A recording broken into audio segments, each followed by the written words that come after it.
नमस्कार दोस्तों। जिस जनरेशन के बारे में अक्सर कहा जाता है कि ये जनरेशन किसी लायक नहीं है, कुछ नहीं बन पाएगी, इसी जनरेशन ने, इसी जेन जी ने नेपाल में सरकार गिरा दी है। नेपाल के प्रधानमंत्री केपी शर्मा ओली को मजबूर कर दिया है इस्तीफा देने पर। अब वो अलग बात है कि प्रोटेस्ट इस हद तक पहुंच गए हैं कि प्रधानमंत्री के घर पर भी आग लगा दी गई है। पार्लियामेंट भी आग की लपटों में घिर चुका है। फाइनेंस मिनिस्टर को तो सड़कों पर निकालकर जूतों से मारा गया प्रोटेस्टर्स के द्वारा। और इसी सब में एक अनफॉर्चुनेट डेथ हुई पूर्व प्रधानमंत्री की वाइफ की, जब उनके घर पर आग लगाई गई। तो ऐसे में सवाल ये उठता है कि आखिर क्या कारण है इस सब गुस्से के पीछे? क्या सिर्फ सोशल मीडिया बैन करने की वजह से हमें ये सब देखने को मिल रहा है? इसका जवाब है दोस्तों, नहीं। इसके पीछे कारण इससे कहीं ज्यादा और गहरे हैं। आइए समझते हैं आज के इस वीडियो। ये बात है 8 सितंबर 2025 की। नेपाल की राजधानी काठमांडू में हजारों लोगों की भीड़ इकट्ठी हुई थी प्रोटेस्ट करने के लिए।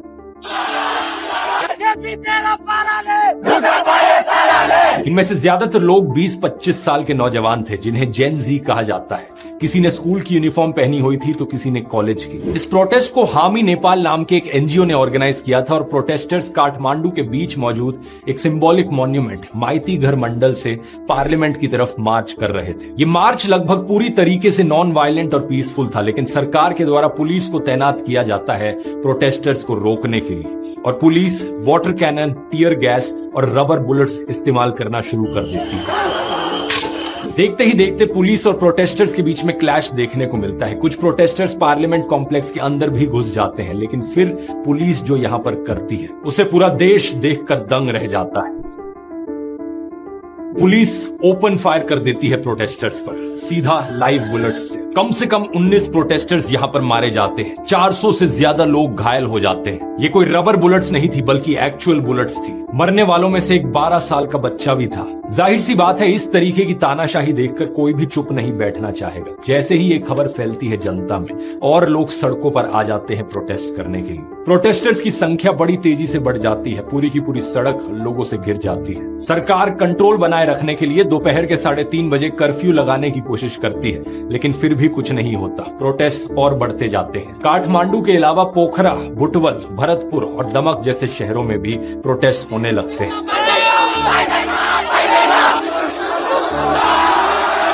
इन प्रोटेस्ट के होने के पीछे एक कारण, जिसकी सबसे ज्यादा बात की गई है मीडिया में, वो है सोशल मीडिया एप्स पर बैन लगाया जाना नेपाल में। असलियत में दोस्तों ये एक कारण जरूर है, लेकिन इससे बड़े कहीं ज्यादा और कारण हैं, जैसे कि करप्शन, सरकार की मिस गवर्नेंस, बढ़ती बेरोजगारी और सरकार में बैठे मंत्रियों का नेपोटिज्म। इन सब की आगे बात करते हैं, लेकिन पहले सोशल मीडिया वाले पॉइंट पर आए तो नवंबर 2023 में सोशल मीडिया कंपनीज को ministry of communication and information technology के पास मैंडेटरी रजिस्ट्रेशन कराने और लोकल प्रेजेंस एस्टैब्लिश करने को कहा गया था। नेपाल की सरकार ने कहा था कि ये hate speech, fake news, fraud और बाकी क्राइम को रोकने के लिए जरूरी है, इसलिए हम ऐसा कर रहे हैं। सरकार ने इस चीज को लेकर 5 पब्लिक नोटिस भी दिए बाद में, लेकिन 5 सोशल मीडिया प्लेटफॉर्म्स को छोड़कर किसी बड़े प्लेटफॉर्म ने रजिस्ट्रेशन नहीं कराया। जिन कंपनीज ने रजिस्ट्रेशन कराया उनमें सिर्फ एक बड़ा नाम शामिल था, चाइना का टिकटॉक। इसी बीच नेपाल के सुप्रीम कोर्ट ने भी अपने ऑर्डर में सरकार को रजिस्ट्रेशन ना कराने वाले सोशल मीडिया प्लेटफॉर्म्स को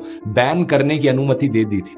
फिर इसी साल 28 अगस्त की बात है, सरकार सोशल मीडिया प्लेटफॉर्म्स को कहती है कि 3 सितंबर तक खुद को रजिस्टर कराओ, नहीं तो बैन लगा दिया जाएगा। लेकिन ज्यादातर सोशल मीडिया कंपनीज ने ऐसा नहीं किया और इसी कारण से 26 सोशल मीडिया प्लेटफॉर्म्स देश से बैन हो गए। Facebook, Instagram, WhatsApp, YouTube, Snapchat और ट्विटर जैसे लगभग सभी बड़े सोशल मीडिया प्लेटफॉर्म्स इसमें शामिल थे, एक्सेप्ट टिकटॉक। प्रोटेस्टर्स का कहना है कि सरकार ने सिर्फ इसलिए किया था ताकि वो सोशल मीडिया प्लेटफॉर्म्स को कंट्रोल कर सके और जनता की आवाज दबा सके। Social media ban by the government extremely it is against our freedom of speech and they want to control us just like a dictator. Social media पर बहुत से वीडियोस वायरल हो रहे थे जो सरकार में करप्शन और नेपोटिज्म को एक्सपोज कर रहे थे। सरकारी मंत्रियों के नेपो किड्स और उनके लैविश लाइफस्टाइल्स को एक्सपोज किया जा रहा था। असल में नेपाल की यंग पॉपुलेशन में करप्शन, बेरोजगारी और इकोनॉमिक इनइक्वालिटी को लेकर बहुत ज्यादा गुस्सा है। 2024 में नेपाल में यूथ अनएम्प्लॉयमेंट रेट 20.82% पर था। सोचकर देखो, हर 5 में से 1 नौजवान बेरोजगार। यहाँ नई जॉब्स बहुत कम क्रिएट हो रही हैं और लोगों को जॉब्स ढूंढने के लिए दूसरे देशों में माइग्रेट करना पड़ रहा है।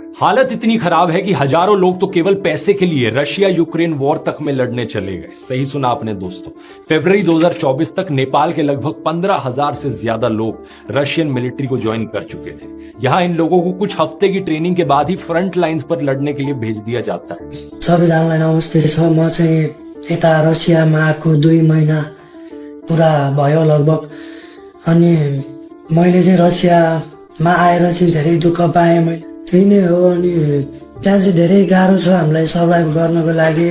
और इसी कारण से रशिया यूक्रेन वॉर में कई सारे नेपाली सिटीजन्स भी मारे गए हैं। मौत का खतरा होने के बावजूद ये लोग रशिया जाते हैं क्योंकि नेपाल में इनके लिए जॉब अपॉर्चुनिटीज इतनी कम है और रशिया अपनी आर्मी को ज्वाइन करने के लिए इन्हें लुक्रेटिव ऑफर्स देता है। कुछ फाइटर्स का कहना है कि वो बोनस और सैलरी मिलाकर $4,000 पर मंथ कमा लेते हैं, जो 5 लाख नेपाली रुपए से ज्यादा होता है। अब इन हालातों को देखकर अगर नेपाल के पॉलिटिशियंस थोड़ी हमदर्दी दिखाते, थोड़ी एम्पैथी दिखाते तो शायद सिचुएशन इतनी बिगड़ती नहीं। लेकिन हुआ इसका उल्टा ही। नेपाल में पॉलिटिशियंस के बेटे अपने लग्जरियस लाइफस्टाइल को शो ऑफ करने लगे। एकातिर नेपाली नेताका छोराछोरी र नाति नातिनाहरूले कति आरामदायी जीवन बाँचिरहेका छन् भन्ने देखाउने तस्बिरहरू, जसमा उनीहरूको विदेश ट्रिप, शानदार पार्टी अनि महँगो सामानहरूको कलेक्शन देखिन्छ। सोशल मीडिया पर लोगों ने इस आयरनी को देखा और लोग आवाज उठाने लगे। #NepoKids ट्रेंड करने लगा। जब बाद में सोशल मीडिया एप्स पर बैन लगाया गया तो टिकटॉक्स को ऐसे वीडियोस से फ्लड कर दिया गया नेपाली लोगों के द्वारा, नेपाली यूथ के द्वारा। इन वीडियोस में बस एक सिंपल सा कंपैरिजन दिखाया गया आम नेपालीज की डेली लाइफ में आने वाली परेशानियों का और पॉलिटिशियंस के बच्चों के लैविश लाइफस्टाइल का। नेताओं के बच्चे जो डिजाइनर क्लोथ्स में घूमते हैं और लग्जरी गाड़ियां शो ऑफ करते हैं। टिकटॉक पर भी #NepoKids और #NepoBaby ट्रेंड करने लगा। 8 सितंबर को हुए प्रोटेस्ट में भी एक पोस्टर पर लिखा था, पॉलिटिशियंस के बच्चे विदेश से गुची के बैग्स लेकर लौटते हैं और आम लोगों के बच्चे ताबूतों में यानी कि कॉफिन्स में लौटते हैं। ये रशिया